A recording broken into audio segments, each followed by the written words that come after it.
وَنَحْنُ عَلَى ذَلِكَ لَمِنَ الشَّاهِدِينَ وَالشَّاكِرِينَ وَالْحَمْدُ لِلَّهِ رَبِّ الْعَالَمِينَ۔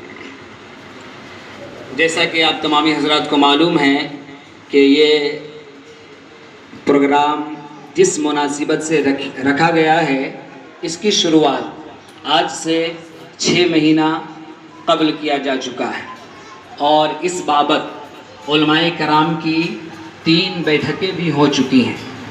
اس سے پہلے جو میٹنگز ہوئی اس میں علماء کرام تشریف لائے، اور سبھوں نے، کس کے اندر کیا ہے وہ تو اندر کی بات ہے، لیکن سبھوں نے بیک زباں ہو کر کے کہا کہ ہم یہ چاہتے ہیں کہ اس پر کام کیا جائے، اس میں بلا لائی لپٹائی کے۔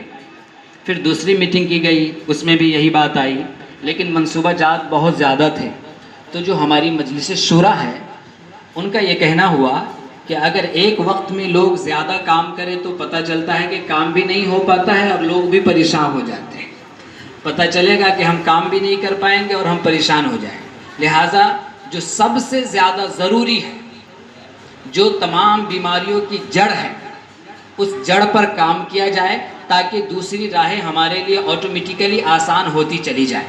تو ہماری مجلس شورا نے پہلے فیز میں کام کیا جائے وہ یہ چند ہیں۔ اول جو ہماری مجلس شورا نے طے کیا کہ جس پر کام کیا جائے، جہیز کو ٹوٹلی ختم کر دیا جائے، جہیز کو ٹوٹلی ختم کر دیا جائے۔ دوم، برات کو منیمائز کر دیا جائے۔ اول یہ کہ آپ مسجد میں ہی نکاح کریں، یہی انسب ہے۔ اگر اس میں آپ کمفرٹیبل نہیں ہیں تو آپ اپنے خاندان والوں کے ساتھ جائیں، اس میں بھی کمفرٹیبل نہیں ہے تو زیادہ سے زیادہ اب 50 لوگ چلے جائیں۔ اس میں کیا ہے کہ میزبان کو بھی آسانی ہوگی اور مہمان کو بھی آسانی ہوگی، اور کسی کے اوپر بوجھ نہیں پڑے گا طرفین میں سے۔ دوسری بات آپ کو میں بتاؤں، جو لوگ اس علاقے میں رہتے ہیں، بالخصوص یہ پچماہلا جو کہا جاتا ہے، اس میں بہت زیادہ ہندو مسلم معاملہ نہیں ہے، لیکن جہاں ہندو اکثریت علاقہ ہے وہاں بڑی پریشانی ہے۔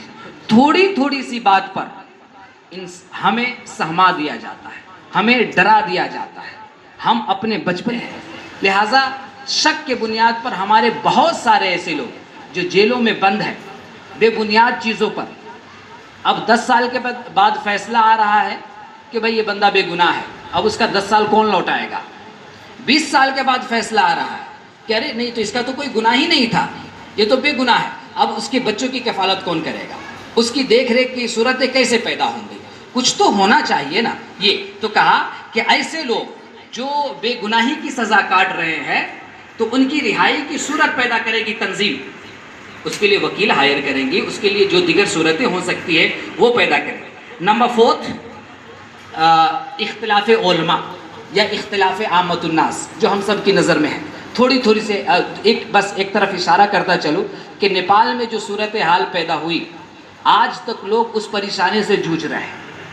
اب معاملہ کیا ہوتا ہے، جب انسان لاوارث ہو جاتا ہے تو وہ کسی چیز کا خیال نہیں کرتا، وہ سوچتا ہے کون ہم سے پوچھے گا، کون ہمارا کیا کر لے گا۔